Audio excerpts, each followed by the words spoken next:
और ये काम रूपी भूत जब सवार होता है ना, चाहे कुछ भी करवा लो इससे, इनको बुरा इसीलिए कहते हैं।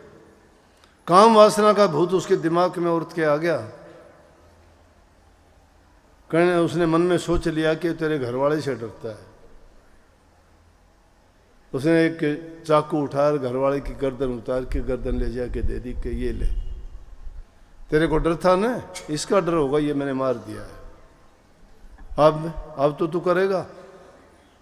कुछ नहीं बोला बेचारा, चुपचाप बोला कि नहीं, मेरा तेरा ये रिश्ता तो हो ही नहीं सकता। बोला मैं अब देख तेरे साथ क्या करते हो? बोला कुछ भी करते।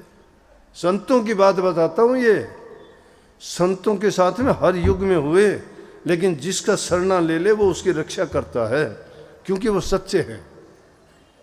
उन्होंने जो आसरा आड़ ली है, जो कल्याण के काम करते हैं, वो हित के जो काम करते हैं, उसका परिणाम उनको हाथ की हाथ मिलता है।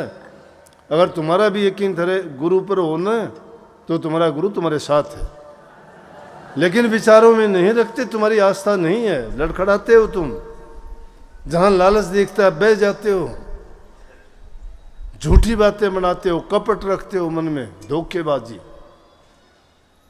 भक्ति बेईमानी की नहीं है। अगर भक्ति इतनी सहज होती तो कुंडू साहब वर्ग सारे भक्ति ले जाते, हमारे तक कौन पहुंचने देता है? ये जज वकील जो इतने पढ़े लिखे हैं, ये हमारा गरीबा में कौन छोटे था? बता कर्माबाई का कौन नंबर आन दे था? कौन भीलनी तो रे भक्ति जान दे था? जाने देता क्या कोई? दादू पलटू कबीर का कहाँ नंबर पढ़ने देते ये लोग? हैं ले जाते चालाकियां। बुद्धि का खेल नहीं है। लेकिन संतों की महिमा बहुत अलग है। कहने लगे बहन जी वो आपकी मर्जी है।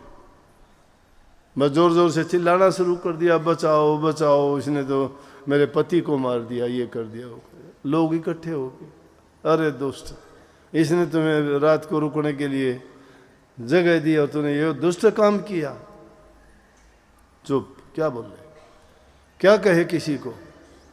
लेकिन जिसको कहना होता है ना, उनकी गुप्त भाषा होती है, और ये गुप्त लाठी जब परमात्मा की चलती है दिखाई नहीं देती, गुप्त चलती है। उसके हाथ में कलम कागज नहीं है कि लिखता हो, नहीं, ऑटोमेटिक टेलीप्रिंटर है, उसमें तो सब अपने आप होता रहता है, सब कुछ होता रहता है। ये 84 लाख गाते हो ना, कीट से लेके हाथी तक सब अपने आप होता है, उनका सारा फीड करके छोड़ रखा है। वो तो एक तरफ बैठ गया अपने। लोग इकट्ठे हुए कि बोले क्या करें इसका भाई? राजा के पेश कर दिया। बोले इसके हाथ कटवा दो, इसने हाथों से मारा, इसके हाथ कटवा दो। हाथ कट दिए। अपने जाना जगन्नाथ के लिए था, सच्चा भक्त। अब वो देखा देखी वाला काम ना कर लेना, कहते तुम भी सोच लो कि हम भी जो है सजन कसाई बन जाओ, कदे हाथ में कटवा के बैठ जाओ, पल्ले भक्ति नहीं है और नुकसान उठा लोगे, नहीं होगा।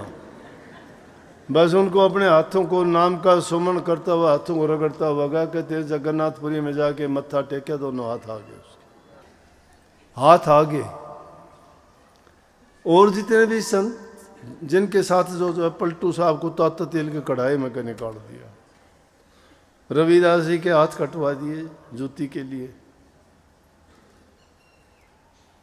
संतों के साथ ये हुआ, लेकिन फिर भी ये बताओ कि गिरावट नहीं आई उनके चरित्र में, जीवन में। वो सच्ची भक्ति थी। इसीलिए गृहस्थियों के लिए संत मत ने वो सीधा सरल और सच्चा रास्ता दिखाया कि तुम घर बैठे बनो फकीर, मन मार सूरत न डांटो। घर बैठे बनो फकीर, मन मार सूरत न डांटो। जैसे बांस पे चढ़े नटनी, मुश्किल है ये काया डटनी। मुश्किल है कि नहीं? और डटे तो पर ले तीर। अगर डट जाए ये काया और इसको संतोष आ जाए तो पर ले तीर होने में देर नहीं लगती।